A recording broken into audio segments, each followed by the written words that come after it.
50-50, 51-51, Shohei Ohtani, we are not worthy. We'll discuss all of Thursday's action and preview the final week of the season up next on a Kokomo Friday. Alcantara, Soroka, you look so good in Boca. Peralta, Manoa, bounce back for Aaron Nola. Giolito, Castillo, Yoshida, Mosu, Carlo and Fado, value so high, but ADP so low. Frank Clubs, hit some kind of Joe. Now let's get on with the show. Happy Kokomo Friday and welcome into Fantasy Baseball today on September 20th. I am Frank Stampfl, joined by Scott White and Chris Towers. A historic season, capped off by a historic game. 6 for 6, 3 homers, 2 steals, 4 runs, 10 RBI, 17 total bases, 35 fantasy points on CBS. Shohei Ohtani, I'm going to say it, the most talented baseball player who's ever lived, put together the first 50-50 season. And in fact, it's now 51-51. Here is the call of his final homer of the game, courtesy of Sportsnet LA. Oh my gosh! Shohei Ohtani! The greatest day in baseball history! That is probably not an exaggeration. No, He had so 6 for 6 with 3 home runs. That's happened 6 times in Major League history. A long time. 10 RBI, I think first 6-hit game of the season in the majors this year, 15th 3-homer game of the season. 6th time a player has had 3 homers and 6 hits in a game ever. First 10 RBI games since 2018 and the 16th in MLB history. He also had 2 doubles. And it's the first 3-homer, 2-steal game in Major League history. I think it's the first 3-homer, 1-steal game. He also got thrown out at third base trying to go for a triple. It could have been a cycle. That's bonkers. I don't think it's the most total bases in a game. It's tied. It's okay, tied. Sean Green. He is the 7th player to have 17 total bases in the game. He is the first to do it with fewer than 4 home runs. Okay. All the other 17 total base guys. Oh, you know what? I'm sorry. A couple were more than 17. Yeah, I think Sean Green has because I think his 4-homer game 19, he had a couple doubles. Yeah. Okay, so there are 6 who've had. And now 7 with Ohtani. 7 who have had 17 total bases or more. Yeah. But everyone else on that leaderboard did it with 4 home runs. And Ohtani did it with 3. And he was the only one to steal bases, 1 or 2 of those players. The thing is, like, he's not pitching right now. But he's also capable of being an ace pitcher. And he's still rehabbing from elbow surgery. It's like, it's not even the best 2-way player since Babe Ruth, because Babe Ruth wasn't actually a full-time 2-way player. There was no DH back then. It was more difficult. I get that. But like, he never played full-time as a hitter and a pitcher. We've never seen anything like Shohei Ohtani. He's one of one. Yeah. Well, I mean, look, most talented player ever. Might just be the best baseball player ever. Okay, so a couple of stray observations before I continue on that thought. One, that call you played at the start of the show, I'm not even sure that's going to be the most famous call from the game, because that wasn't the call where he hit his 50th home run to become the first 50-50 player. I think we're going to hear that one even more over the years. 2, it's nice that Lone Depot Park has a permanent place in history as many times as that highlight is going to be replayed. It'll have happened in Lone Depot Park. So, good for the Marlins. Ichiro Suzuki also got his 3,000th hit at Lone Depot Park, and Japan won the World Baseball Classic at Lord true. Depot Park. There was a Very quote true. from Shohei Ohtani where he said, "I'm starting to like this park," because that was where he struck out Mike Trout to end the World Baseball Classic. Maybe. He should go to the Marlins. That'd be fun. Yeah. So continuing the point about Shohei Ohtani's greatness, like this was, obviously we talked a lot. Ronald Acuna last year, 40 homers, 70 steals, best fantasy season in history. I think there's a good argument to be made for that. And I would imagine Shohei Ohtani's season has to be in the discussion too. It's the first 50 homer, 50 steal season. So it's not just, wow, he's really good at both hitting and pitching. He is like an all-timer as a hitter. And he also happens to be a really good pitcher. And so if we want to continue down the path of, is this the greatest fantasy season ever? I would still argue that Acuna's last year was 149 better. runs, 337 batting average. Right. Because you have to, almost 150 runs scored, almost a 340 batting average in addition to all the home runs and steals. And if you just look at the Razzball player rater, the dollar value assigned to Ohtani this year versus Acuna last year. And I know there's some relativity with the rest of the player pool, right, each year. So it's not a straight apples to apples comparison, but I think Acuna was It was like $80 last year. yeah, it was Ohtani coming into today was 64. That's obviously going to go up, but it's less. It's significantly less. Significantly, I don't know, but it was less. But like Ohtani, when I put out my ideal first 2 rounds for next year, I published that article earlier this week. And Ohtani is the number 1 overall pick in Roto. I do have Aaron Judge as the number 1 pick in points leagues. I don't think it matters that much if you take Ohtani instead, but Judge walks a ton, and so I put him ahead in points leagues.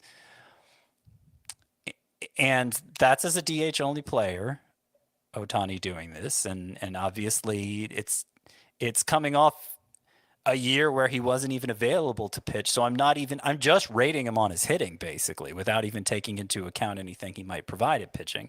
And I do wonder,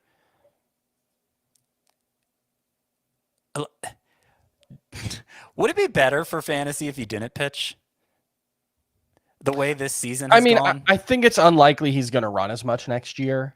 Right. That's what I'm So concerned. I'm putting maybe, quotation marks. but I would also say that the pitching, I guess it works both ways. I think the pitching increases risk of injury.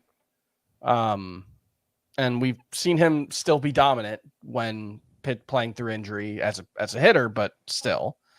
But it also does provide somewhat of a backstop for his value, right? Like, let's say for some reason Shohei Ohtani has a Jose Ramirez in 2019 season, like we were talking about yesterday, where he just, for whatever reason, stops hitting. All right, you've got like the 13th best pitcher in fantasy also, and you can just slot him in that spot. So I think you can look at it both ways. I think on the whole, it probably does make him, he's unlikely to ever have a season this good again. Ronald Acuna is unlikely to ever have a season as good as last year again. It's just when you have an all-time great season, like Barry Bonds never had a season as good as his 73 homer season again. Like, that's just, career years happen. And this is probably a career year for Shohei Ohtani. Yeah, I think though Aaron Judge has been better his overall has been better this year than the 62 homer season. So that would be no, not for fantasy. He's hitting 10 points higher. He currently, I think his OPS plus is higher this year than the 62 homer season, which slightly. I understand isn't a fantasy stat, but just like but it does speak to how much better he's been relative to the league. But he had 20 more runs scored, actually 7 more RBI. I think 22 was probably the better fantasy season, but it's not over. Ohtani is like 30-ish points ahead of Judge in points now after this game. They were basically tied before. Yeah.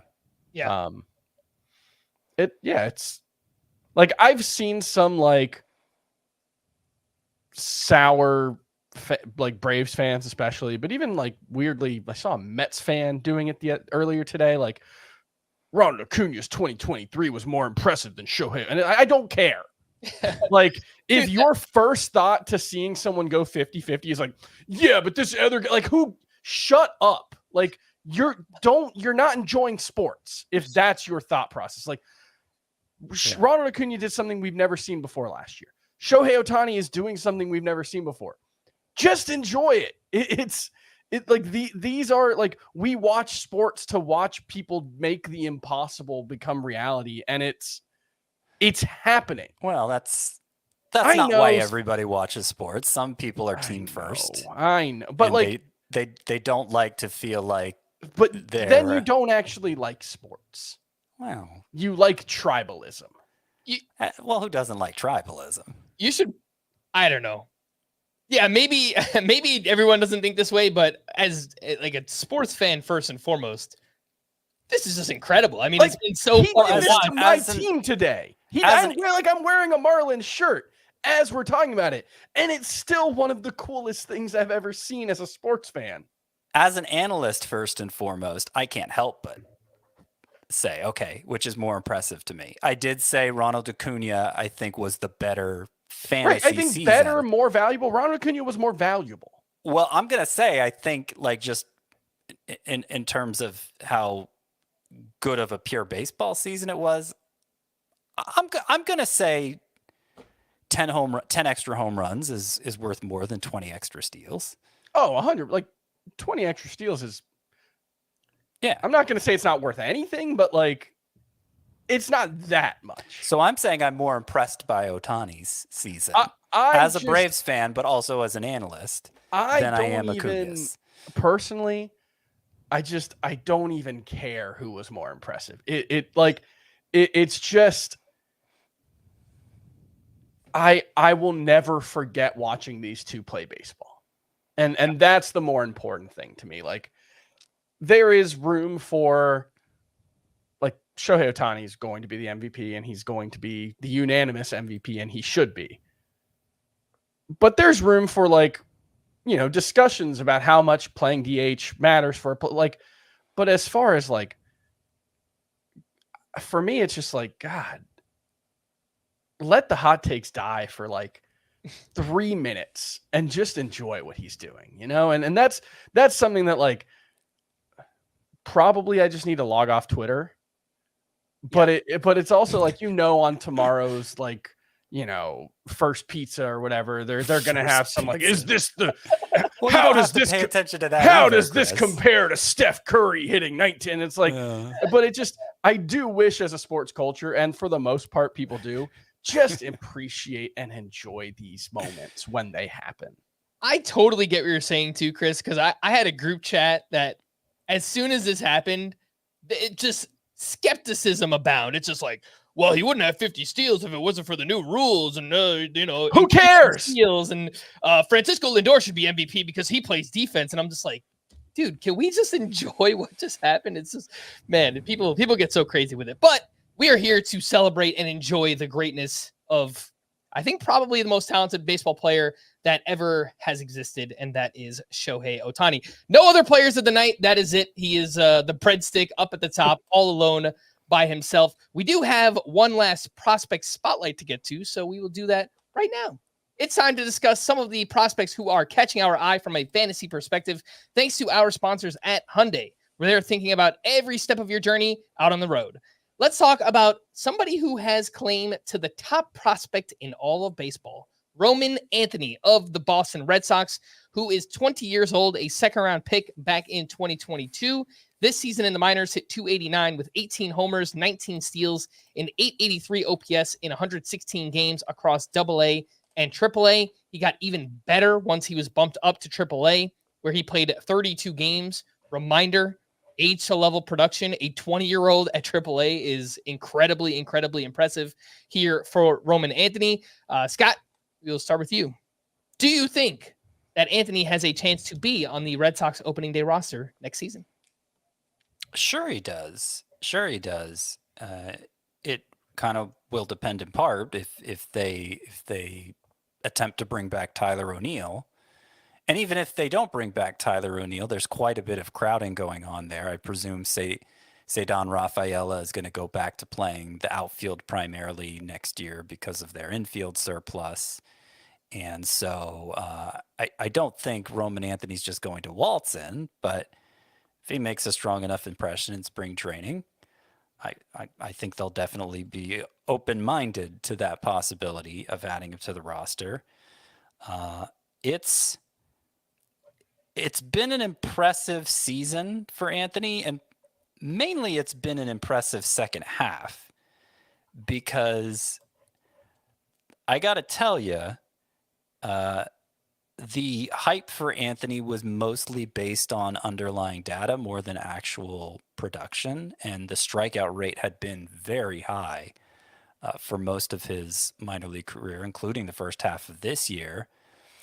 And I started to get cold feet with Roman Anthony in the Scott White Dynasty League. I actually ended up trading him to Chris in a deal that I hoped would help me win now. It did help me get into the playoffs, but ultimately I was bounced from the playoffs. And that is a move I would like to have back, because I went from having cold feet to Roman Anthony to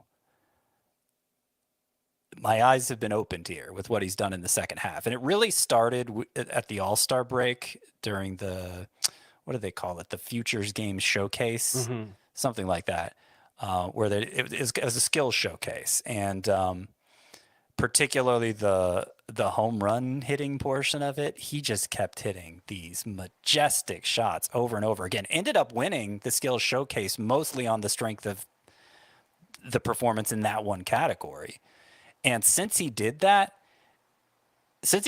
Roman Anthony, heading into Thursday here, has slashed 350, 437, 569 in the minors. His strikeout rate that I was concerned about before then has become 21.6% during that time, and it's gotten even better, as you said, Frank, since he moved up to AAA, theoretically against harder competition, pitchers with some major league experience, some secondary offerings. It's just gotten better and better. And when you see a prospect who already has a lot of buzz just for the underlying skill set, and then he begins to produce too, like, you can understand why Baseball America in their most recent top 100 said Roman Anthony's the number one prospect now. I don't know that he'll be universally the number one prospect heading into next year, but I think he definitely belongs in that discussion. If there is one thing he still needs to work on, it's elevating the ball, because as hard as he hits it, as well as he's hit at AAA in general, he just has 3 home runs in 147 plate appearances. But we saw during that skills showcase, he's definitely capable of hitting home runs, and very impressive ones. So it's not different from James Wood in that way. It's a common issue for young players that they just have to get that launch angle right. But I think Roman Anthony's well on his way at age 20, and yeah, I think he'll be at least in the discussion to win a job next spring. One thing I want to add about Roman Anthony is something that we've seen, and he's only played 2 full seasons as a professional. Like you said, he's 20. He won't turn 21 until May. He's been a slow starter.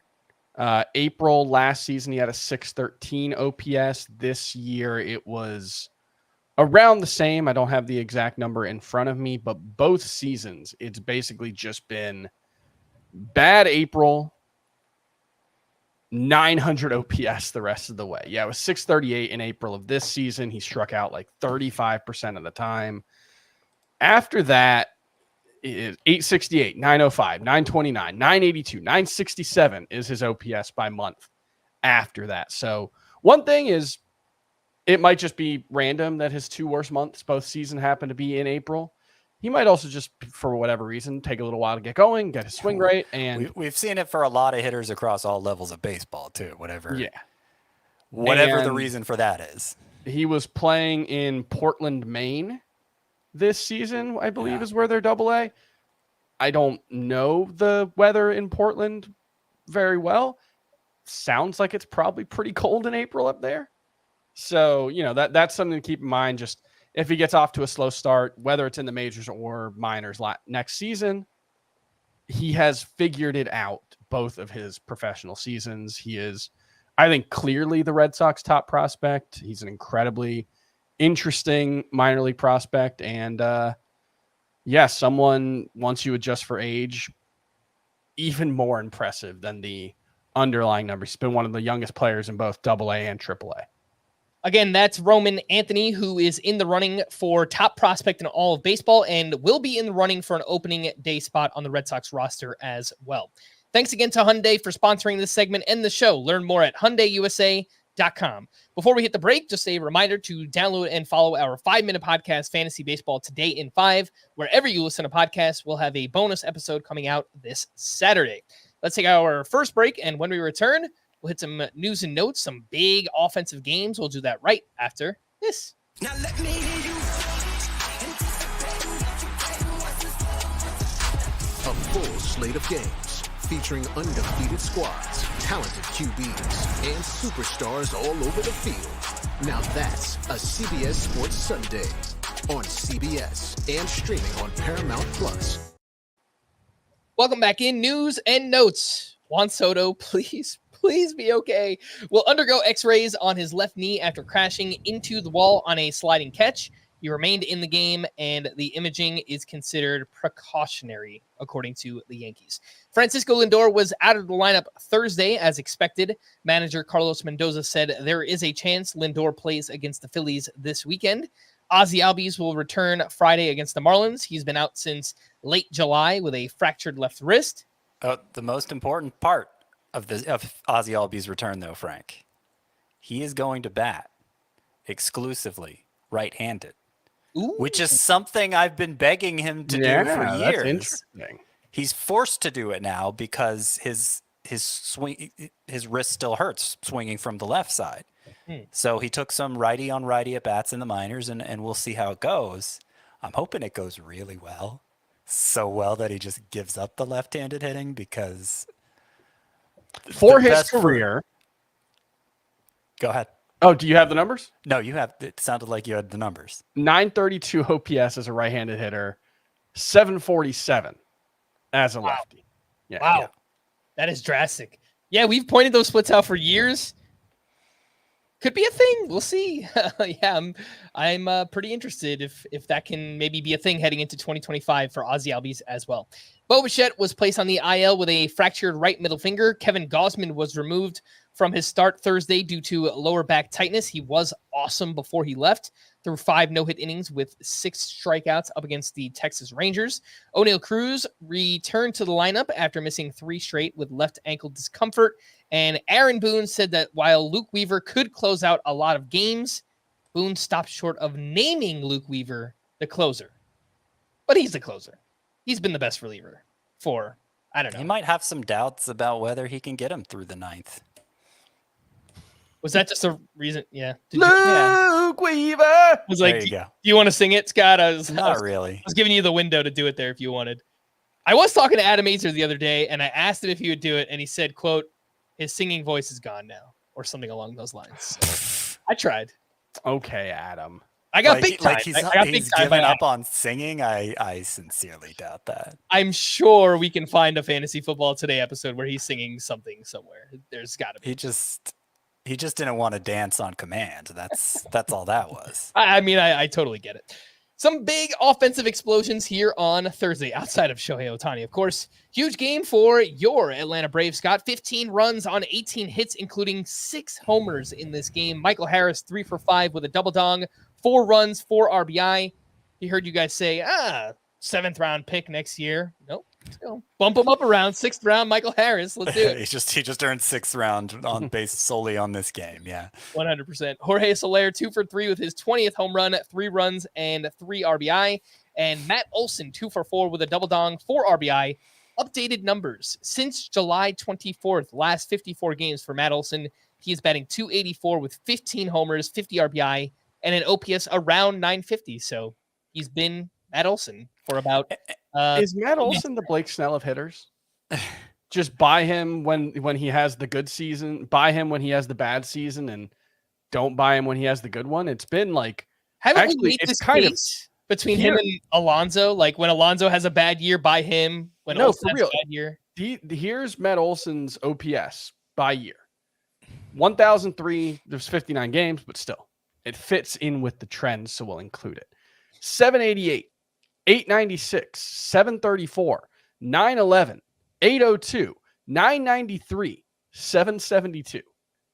It's actually kind of amazing how inconsistent he's been in his career.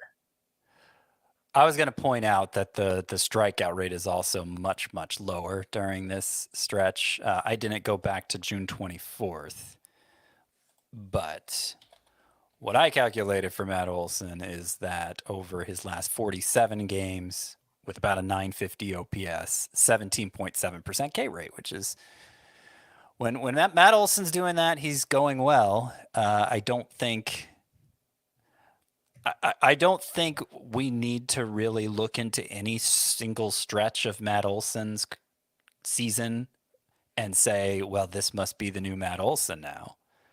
That's a mistake I've made more than once. I think we should approach it as, yeah, he'll hit between 30 and 50 home runs, and you're probably better off buying him the year after he comes closer to 30 than a year he comes closer to 50. With Jorge Soler, Scott, was he in consideration for a sleeper hitter spot at all for next week? Maybe he should have been because he's gotten hot. He was this past week. He was one of the top sleeper hitters, but the Braves matchups, I don't love them. Okay. That doesn't mean you shouldn't start him. Like the sleeper hitter and pitcher choices, I'll go ahead and just give you a heads up. Pretty ghastly. Like this is definitely a check the box sort of week for sleeper pitchers and hitters. I do not feel confident recommending to anyone to start any of them, but I have to recommend them. So what we get what we get, and we don't get upset. I hope Hunter Goodman made the list. You did not. All right, Chris, cancel It's the hard podcast. to recommend catchers. outta It's here. hard to recommend catchers. He has outfield eligibility, Scott. Yeah, well, that's not really the point, is it? Yes. All right, let's talk about the Mets, who have scored 10 runs in 3 straight games. I believe I heard somewhere, I was watching MLB Network, I think they said the first time in franchise history that's been done, which would make sense. 10 runs on 11 hits, including 4 homers for the Mets. Brandon Nimmo, 2 for 5 with his 21st home run. He has homered in back-to-back games. He has 3 homers in his past 6. Mark Vientos, 2 for 4 with his 25th home run, 2 RBI. Pete Alonso, 1 for 4 with his 34th homer. He has 3 home runs in his past 7 games. And Francisco Alvarez, 1 for 3 with his 10th home run. He has 4 homers in his past 7. So some Mets sluggers heating up here. One thing we haven't talked about with Mark Vientos, or maybe we have kind of in passing, but he's had a great season, no doubt. Breakout season, 272, 25 homers, 853 OPS. He has overperformed his expected stats by quite a bit. 253 XBA, 482 slug, which are both still good. If he turns out to be a 250 hitting, 25 to 30 home run hitter, that's still a very good player for fantasy. But just wanted to point out, he has overachieved quite a bit. Yeah, I don't think you should expect him to be quite this good moving forward. It's not like we probably said something similar about Austin Riley's breakout season, but it's not, an Austin Riley breakout where it's, where I think it's just, this is who he is forever now. I do think the batting average especially is something that I would probably take the under on next year compared to where he is now. Let's talk about Chris Sale. Any concern here? Solid outing at the Reds, 5 innings, 2 runs, 6 strikeouts. Still had 18 whiffs on 93 pitches. Slider was awesome as always. The big story was the velocity, which was way down. Slider was down 2 miles per hour. Fastball down 2.2. The changeup was down 3.1 miles per hour. That's now 3 of the last 4 where the velocity has been down pretty big for Chris Sale. And this is by far the most innings he's thrown in a season since 2017. With all of that said, the results have still been really great. So it's hard to be concerned. But Scott, unfortunately, the way my mind works is the first thing I think of is, Chris Sale has had lots of arm troubles. Velocity is down. I don't know. Yeah, it's reasonable to wonder. I'm less concerned for him actually than I would be for most pitchers because we see a lot of fluctuation in velocity from him without it compromising his effectiveness. I've been saying this for years about Chris Sale. It was down even more in this one, 2 to 3 miles per hour across the board when it was more like 1.5 to 2. Those other times it was down. He blamed it on environmental conditions. He said, sometimes you feel great and sometimes you've just got to find a way through it. Day game, hot.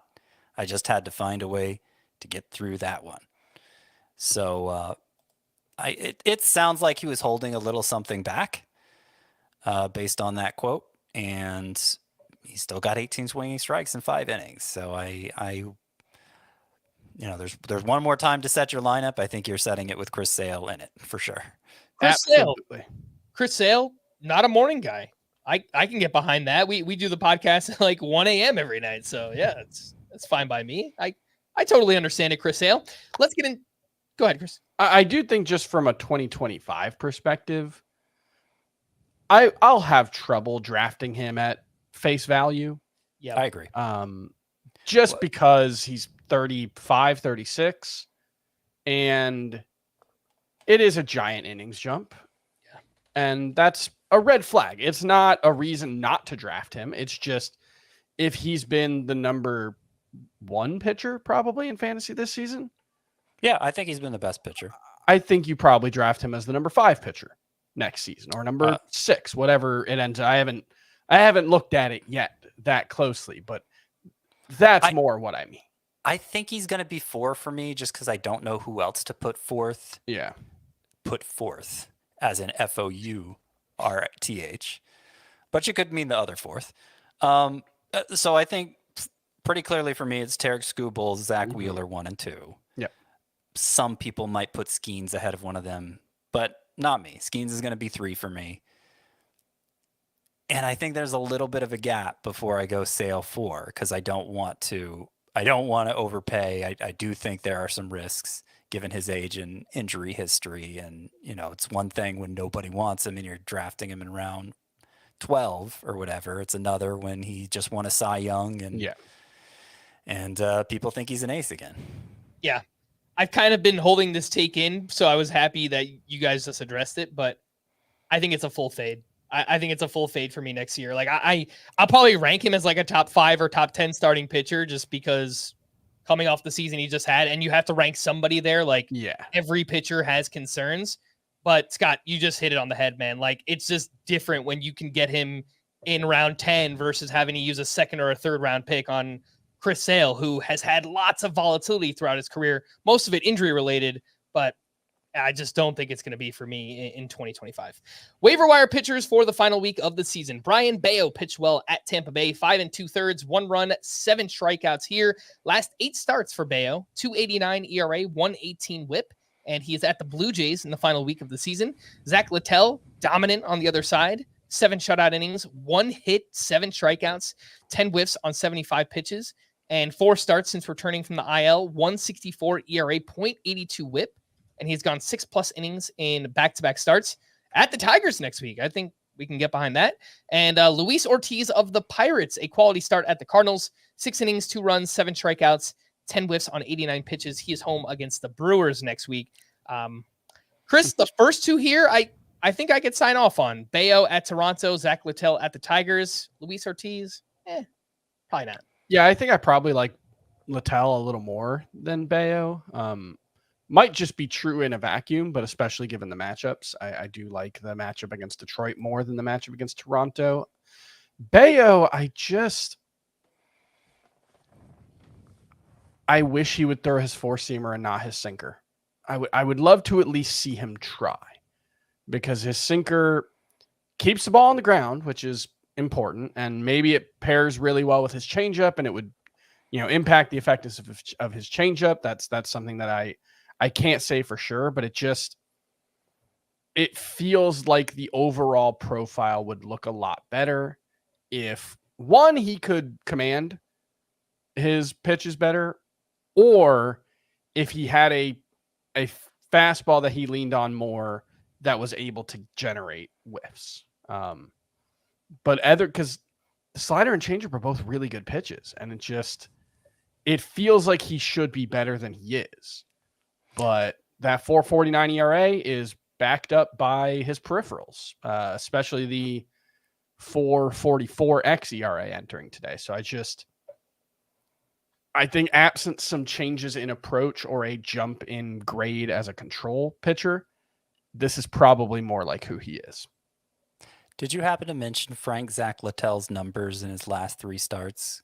I had his last 4, basically since he's returned from the IL. Yeah. Okay, last 3, he's given up 6 hits in 18 innings. No runs, 1 walk. He has been 3 starts in a row, basically untouchable, doing the Bowden Francis thing, or at least a slightly lesser form of it. And I haven't really found anything that's clearly changed in like pitch selection or anything like that. He did say early in the year, is still relatively new to starting. He's spent most of his career in relief. Early in the year, there was a lot of trial and error. I presume he meant in terms of pitch sequencing and that sort of thing. And now he's taken the lessons he learned from that and is just go now. He has elite control. We can say that much for Zach Littell. And that's a good thing to have. I don't know exactly what to make of him, but this has been an impressive stretch for sure. One thing I will note is a lot more 4-seamers, a lot fewer sinkers in September. That's pretty much the only change, but it is a notable one. He's throwing his splitter a little bit more as well, kind of becoming more of just not a 3-pitch pitcher because he throws a couple other pitches around 12% of the time, but it's been much more focused on 4-seamer as his primary pitch, slider, and splitter. Kumar Rocker struggled with control in his second career start. 3 innings, 2 runs. One of those earned 4 walks with 5 strikeouts. Only threw 58% of his pitches, 4 strikes. He's at Oakland next week, which is still a pretty good matchup here. Scott, I noticed Kumar Rocker on your sleeper pitchers list. Zach Littell not. Who's Littell facing? The Tigers. Yeah, Littell might be a better choice. I was putting together that list before I had the results of this start for Littell. So, yeah, I'll give that a second look because I think I'd rather start Littell, particularly after the way Kumar Rocker's second start went. He's going against the Rays next time, who are the second worst offense now by runs scored. And, there's still a chance he could eke out 5 innings, get you a win with 8 or 9 strikeouts, and that would be pretty valuable. So I don't want to totally dismiss the possibility of using Kumar Rocker, but it's a definite gamble given how short his first 2 major league starts have been. Yeah, he just didn't seem to have the slider in this one, or at least if he had it, opposing batters were not worried about it because he only threw in the strike zone 37% of the time. That's pretty typical for a slider. You're usually chasing chases with it. Zone swing rate only 30% in this one, out of zone 24%. So I don't know if it was a game plan thing. The Blue Jays just picked up the slider and spit on it, but he's not going to be effective if he's not generating swings on the slider. So given how much that pitch has passed the eye test, I'm not really concerned about that long term. But, second start, much less impressive than the first. It certainly makes it tougher to trust him in start number 3. I saw Mike Petriello tweeting about that exact thing with Kumar Rocker, is that in his first start faced the Mariners, who have the 4th highest whiff rate against sliders this season. The Blue Jays have the 4th lowest whiff rate against sliders. So yeah, I think pretty clearly just laying off that pitch in this one. And Chris, something in the start actually made me think of you. Yeah, he threw an actual curveball, and he was asked about it the other day. They said, is it a slider or a curveball? Because the characteristics of the pitch are kind of dead on in the middle of both pitches as well. And unhelpfully, he said, yeah, it's a slider or a curveball. All right. Sounds like a unhelpful. swerve to me. Call it whatever you want. All right.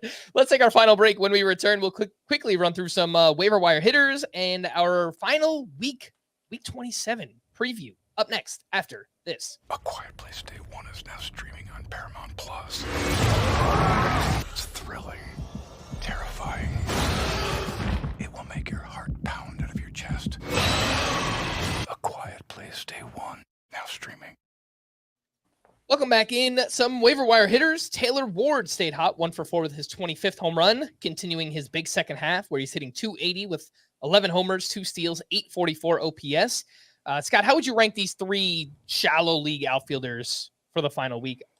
I don't see any of them on your sleeper hitter, so maybe you don't really like the matchups, but Taylor Ward, Jorge Soler, and Tommy Edman. Edman's on the list. Oh, he is? All right. Number 2. So I'll say Edman, then Soler, then Ward. Okay. And I think Ward's a distant third. Chris, any interest in these 2 in deeper leagues for the final week? Kyle Manzardo has hit well since returning 3 for 3 with his 4th homer. He was moved up to 2nd in the lineup in this one. The problem, he has only started 3 of the past 6 games. The Guardians have 5 games next week, 0 lefties on the schedule, so should appear in all 5 of those. Hopefully, that's Kyle Manzardo. And Jose Tena continues to impress for the Nationals, 2 for 4 with an RBI and a steal. He's batting .292. He's got 3 home runs, 6 steals in 36 games, and he is 18% rostered, 6 home games on the schedule for Tena. Chris, can you see using either of those, Manzardo, Tena, in deeper leagues?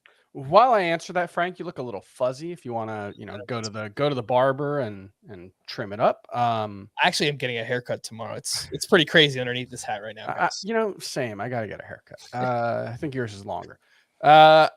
Manzardo, only 5 games on the schedule, not playing every day. I assume it's more of a platoon thing than anything.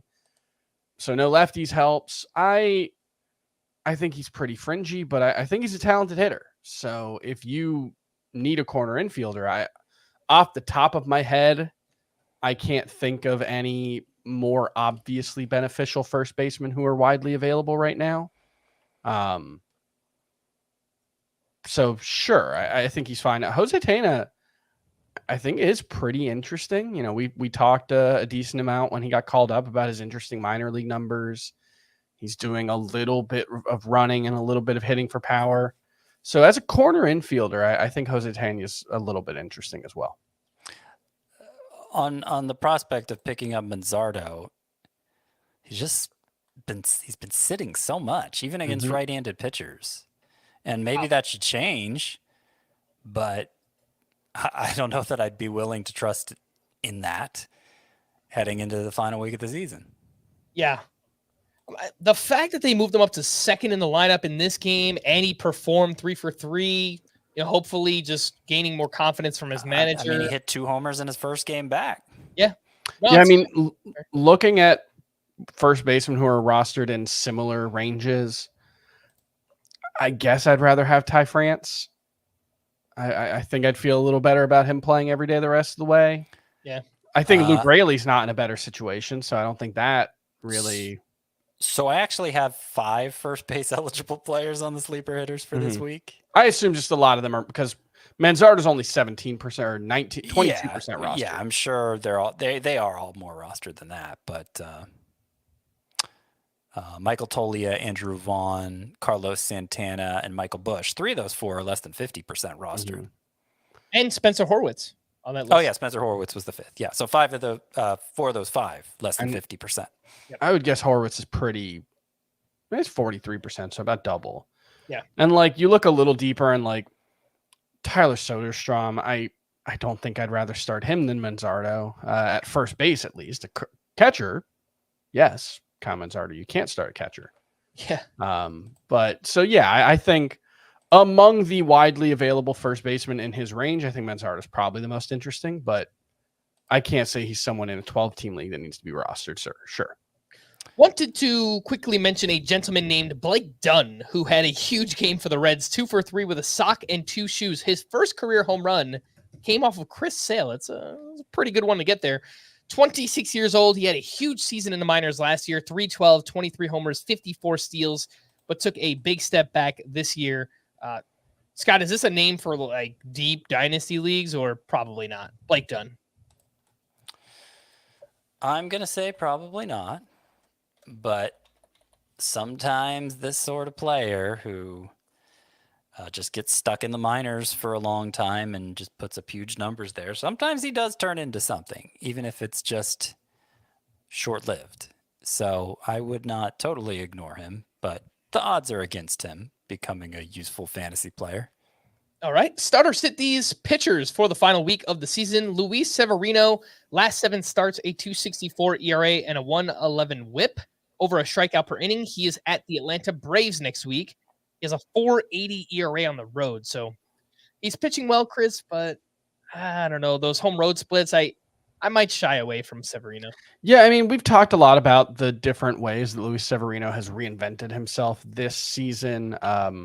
Most recently, kind of looking like a little more like the Luis Severino of old, going very fastball, very sweeper heavy, slider sweeper, used to be a slider.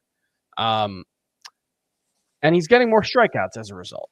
Is he a must-start pitcher? Obviously not. But the Braves aren't a terrible matchup.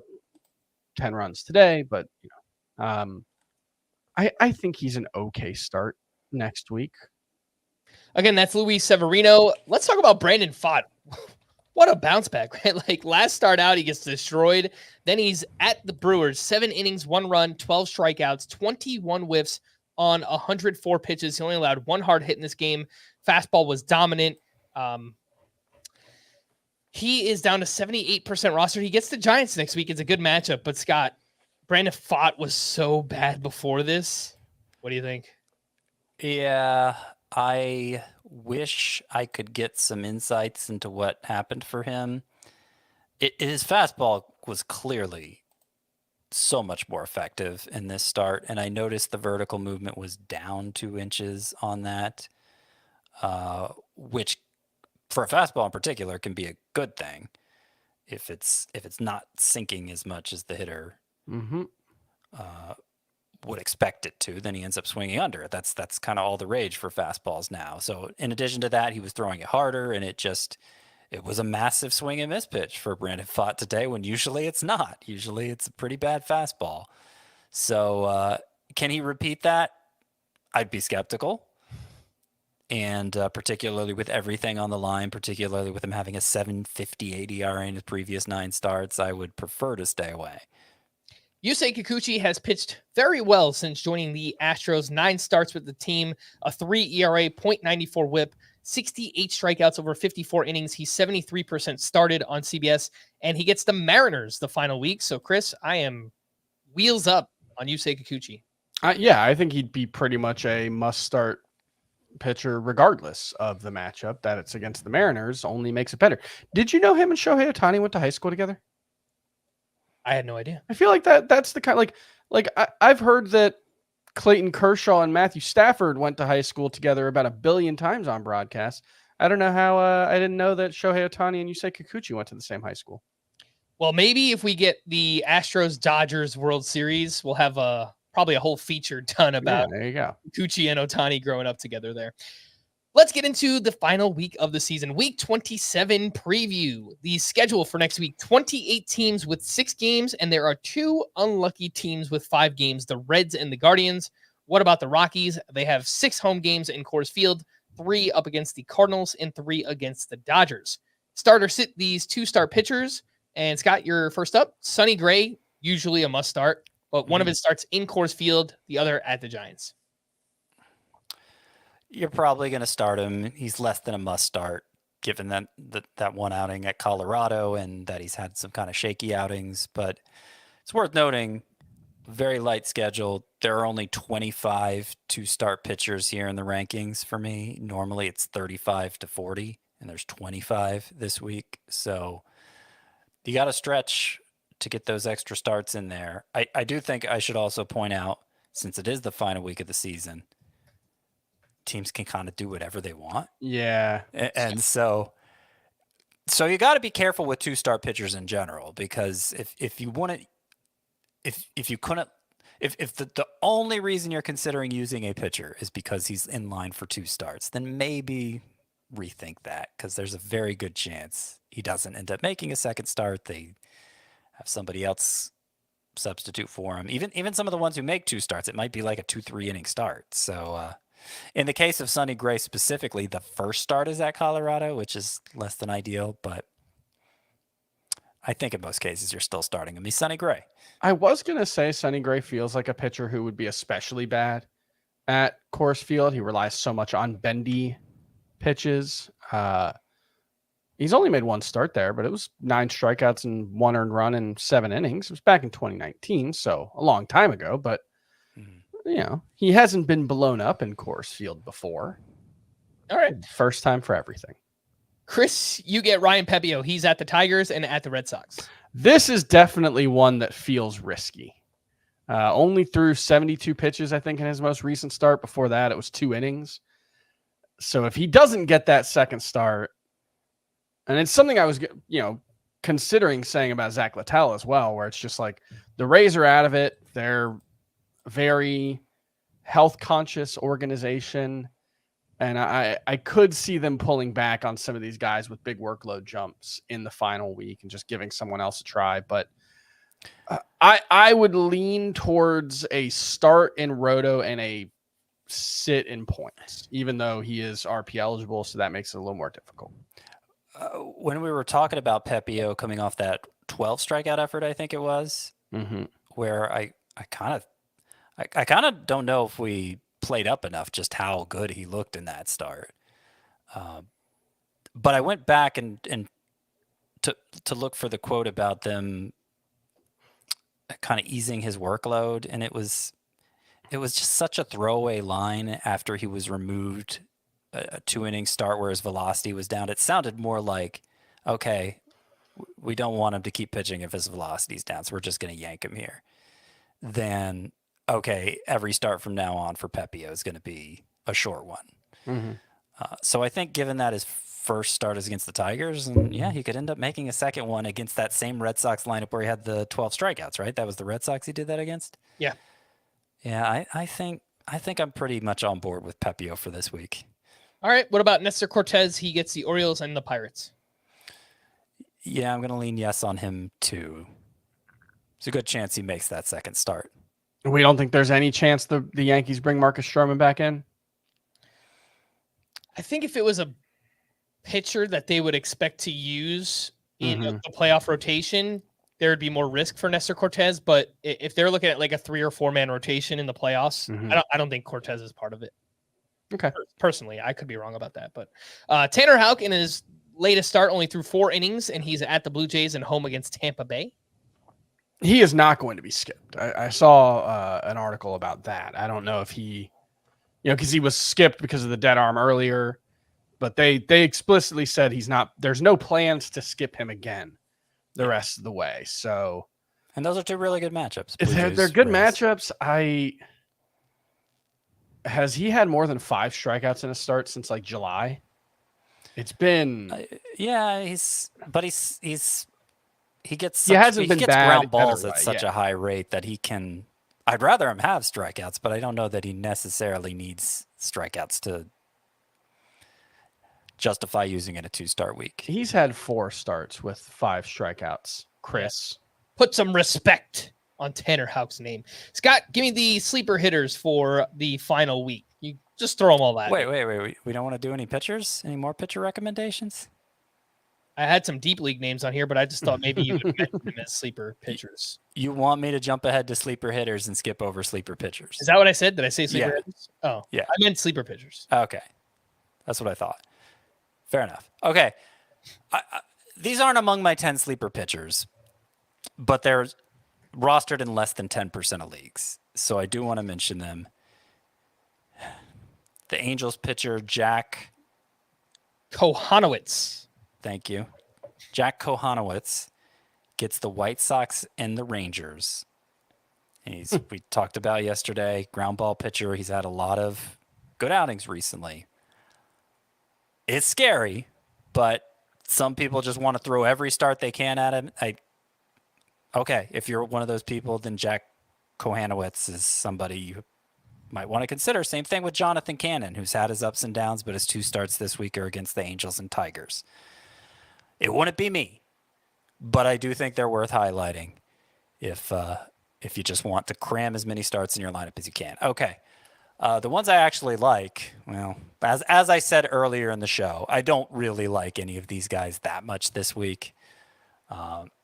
So I don't want to hear you're crying if it doesn't work out. Okay. I think if you have good pitchers, just start your good pitchers. Don't get cute with it. But if you're in a desperate situation, Cody Bradford at Oakland, that's my favorite one. Yep. JP Sears at Seattle. These are kind of boomer bust profiles, fly ball guys. They can get burned by home runs. But when they don't, they generally pitch well. Cutter Crawford, same thing. He gets the Rays. So 3 volatile profiles with really good matchups there. 1-start guys. Cody Bradford, JP Sears, Cutter Crawford. 2-start options, Eduardo Rodriguez, coming off his best start of the season. Jose Quintana with that 0.28 ERA in his last 5 starts. But his matchups, he's going against a Braves lineup that seems like it's found its footing, maybe. And he gets the Brewers, who have had a good lineup all season long. So those are my favorite 2-star sleepers, Eduardo Rodriguez, Jose Quintana. Neither of their matchups are amazing, but I think that's the best you can do if you want a 2-star guy. Mitch Spence, ground ball pitcher. Short outings, but generally doesn't give up a lot of damage. He gets the Rangers and the Mariners this week. Pretty good matchups. Dean Kramer. He's been pitching well lately, but he gets the Yankees and the Twins. So, do you want the good matchups from Mitch Spence? Do you want Dean Kramer, who's rolling but has terrible matchups? I don't think I want either, but this is the best you're going to get this week. Couple more 1-start guys.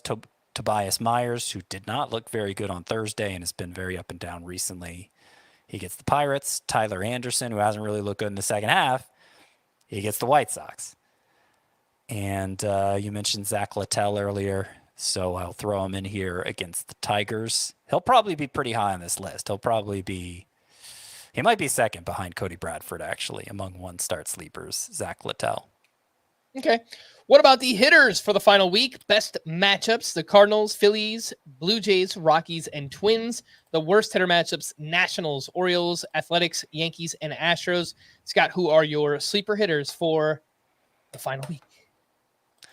Again, not thrilled with this selection. Pete Crow Armstrong is at the top of the list by default. He's still available in more than a third of CBS Sports leagues. He's been steady in August and September.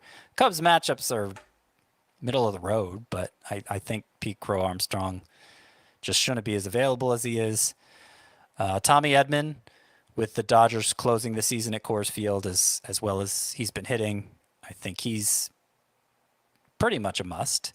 The Tigers weren't among the 5 best hitter matchups, but their matchups are pretty good, and there are, I think it's exclusively righties on the schedule for the Tigers, so that's good news for Kerry Carpenter. Parker Meadows also has been hitting so well since returning from the minors. Parker Meadows way under rostered, I think, 35%. I know it's at the point in the season where roster rates don't change that much, but he's been awesome. They change more than his. Then he should be well more than 35% rostered. Michael Toglia, anytime the Rockies have good matchups, I feel like I have to include him here, even though his numbers are better on the road. If you project out to infinity, every Rockies hitter looks better at home. And so Toglia with a full week of home games, I think is a fine play. Brendan Rodgers is the Rockies hitter who has the biggest gap between home and away splits. So with the Rockies being at home, I think you could look into Rodgers. I mentioned Andrew Vaughn earlier. He's having a great September. 4 lefties on the schedule for the White Sox. His numbers are better against lefties. Carlos Santana with the Twins having the 5th best matchups. Michael Busch. Again, the Cubs matchups aren't incredible, but only 1 lefty on the schedule. He's been hitting well lately. And I have Spencer Horwitz here rounding out the list, but I think I am going to replace him with Jorge Soler. I don't know why I overlooked him. I think I assumed he was more rostered than he is. But even though the Braves don't have the best matchups, I'd rather have Jorge Soler in my lineup than a lot of these guys I mentioned. I think he'll probably be right behind Pete Crow Armstrong and Tommy Edman as the third sleeper hitter for this week. All right, there you have it. Our final weekly preview of the season. Also, no, this isn't our final Kokomo Friday. We'll do one next week too. But yeah, I got a little emotional thinking about that. But we'll have one more Kokomo Friday for you next week. Let's wrap up a few more hitters in the round association for 2025. We did this yesterday. I'll give these guys a hitter. They give me a knee-jerk reaction to what round they think said hitter will be drafted in next year. Anthony Santander. Oh. We were just arguing about him before the show. Yeah, I don't. Do you want to know where I'll rank him, or do you want to know where I think he'll be drafted? Round association. Okay. So it's like, I what if repeat the Brent question. Rooker? It's like, what if Brent Rooker was worse but had outfield eligibility? What round do you think he's going to be drafted in, Scott? 5. That sounds right. Yeah, I will say, again, I can't really see much reason to draft Anthony Santander ahead of Brent Rooker. Even knowing one is outfield eligible for 2025 and one is utility only, Brent Rooker's underlying numbers are just so much better, and they were not that different in 2023. I think there might be a 5-round difference between them. But Rooker wasn't nearly as good in 2023. There probably wasn't that big of a gap between them, was there? I would guess Santander has a in pretty RBI. pretty good track record for Santander. Just consistent power hit. Yeah, Yeah. you've got I 3 don't- good years in a row. I don't like the profile for Santander because he does one thing well. And if he just comes up a little short in that one thing, he's going to look pretty average. So that's why I'm somebody who fades Santander every year. So far, it hasn't worked out, but one of these years it will. I think this year it will work out because his price has been really reasonable in the past. And this year, it feels like it might not be. I agree, 5th round sounds right for where he will be drafted. I don't think it's where he should be drafted. And he's entering free agency. So will he be back with the Orioles? I think that's a pretty big question. Vladimir Guerrero Jr. Second. Oh. Second? Is that what you said, Chris? Second? Yeah, second. I think I have him 13th, so technically second, but it's the round 1-2 turn. Yeah. 3 for 4 with a double dong here on Thursday. And I haven't provided a haircut update in a while, but 77 games since cutting the hair for Vlad Jr., 362, 23 home runs, and an OPS over 1,100. I believe he has been the best hitter in baseball in the second half. By actually, last I saw, it was a pretty wide margin. Okay, no, Aaron Judge is back ahead of him in WOBA since the start of the second half, but Vladimir Guerrero has a 1153 OPS since the All-Star break before 2 homers on Thursday. He's been unbelievably good. Maybe the best stretch we've ever seen from Vladimir Guerrero. While we're throwing out our own favorite endpoints for Vladimir Guerrero, you want to go all the way back to May 1st. Batting 346 since then. Yeah, but the haircut is pretty good. All right. What about Jazz Chisholm? I like him more than, and I think most people will like him more than Santander. So I'm going to say round 4. That sounds right. Once you start ranking outfield, and I've done a very, very rough draft of the outfield, it's really hard. He might be top 12 in the outfield. In the outfield. Yeah. And like top 7 at third base. I'm trying to think of where I actually ranked him. Top 6 at third base is where I ranked him. I think, oh God, is anybody actually going to draft him in the 3rd round? That's probably sounding like where I'm going to rank him, though. But 4th sounds okay. 39 games with the Yankees for Jazz, 280 batting average, 10 home runs, 15 steals. Yeah. It's just a bonkers pace since he's I mean, he might go 25-40 this year. Yeah, he's at 23 and 37 so far. Or he might get hurt after 80 games. Oh, I mean this. I was saying this year he might be this year. 25-40. Yeah. He's 2 home runs and 3 steals away. And the last name on the list is CJ Abrams. 5th. Okay, so you would take Jazz ahead of him. I think so. Yes. I'm going to say 6th. Ooh. I think there's going to be, Okay. in part because he plays the deepest position. Mm-hmm. I'm going to prefer O'Neal Cruz over CJ Abrams, I think. O'Neal Cruz. I heard those words coming out of my mouth and I began to doubt them. I don't know about that. I'm writing about O'Neal Cruz as one of the 5 toughest players for ranking at outfield, or 5 players that I can't figure out how to rank. And he is the first player besides Giancarlo Stanton to ever have multiple batted balls of 120 miles per hour in a single season. He's had 4 this season. Stanton, I think, has still had 3. Unbelievable that he's still capable of that. Is it? And he has been better in the second half. He's cut the strikeouts. He's hitting lefties better as well. I think he still only has 19 home runs on the season, though, right? Yeah, that sounds right. He's since the All-Star break, though, he is 15 for 15 on steals. Obviously, the raw power for 30 homers is clearly there. He's cut the strikeout rate to 28% in the second half. We've done this before, though.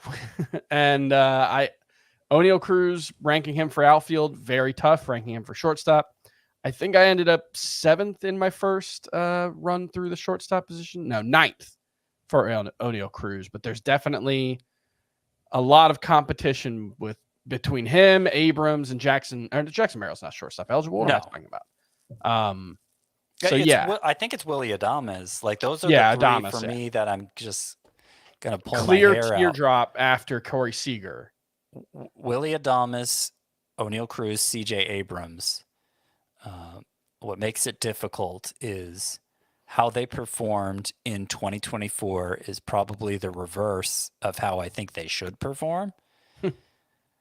So they should perform Cruz, Abrams, Adames, and they did just the opposite. So how do you reconcile that?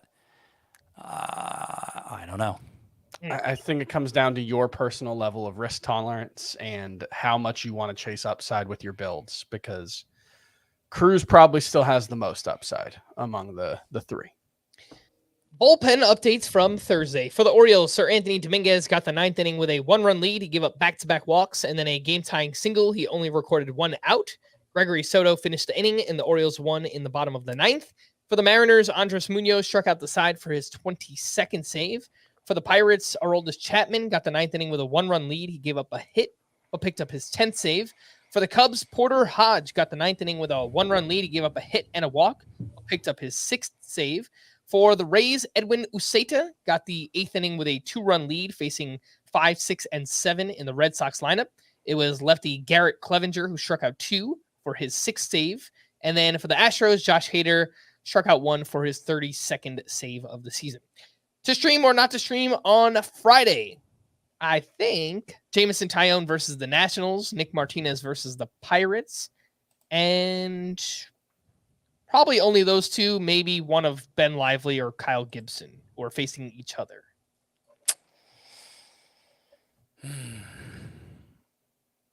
Yeah, I guess. I think just Taillon and Nick Martinez are the only 2 I consider, except in one of those cram everybody you can in the lineup situations. Lively and Gibson might be okay.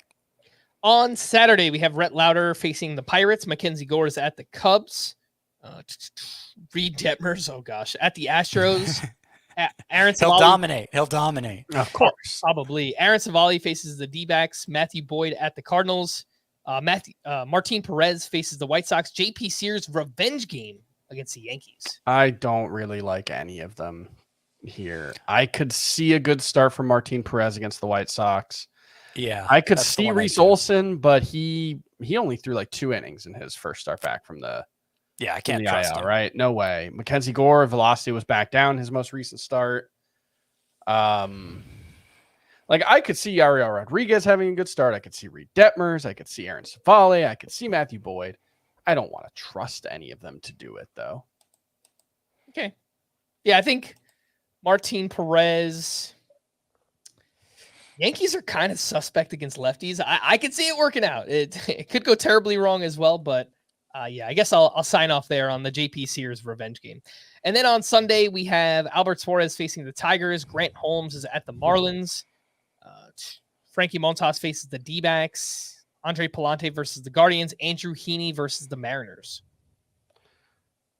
Heaney should give you 5 decent innings. Gavin Williams, last start was good. He went all in on the cutter. I still don't really believe in it. Montas has been kind of interesting since getting to Milwaukee, but not against the Diamondbacks. I can't trust it. And Grant Holmes gets the Marlins, so I could absolutely see a quality start there. But I don't really love any of these options either. I would probably go Heaney, Grant Holmes, and if you're desperate, Albert Suarez. I think I'd go Palante ahead of Suarez. Okay. I'd go Williams ahead of Suarez.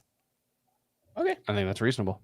We are going to wrap there. For Scott and Chris, I am Frank. Thanks as always for tuning in to Fantasy Baseball today. Please make sure to follow and leave a 5-star rating on Apple or Spotify. And we will be back again next week. Bye-bye.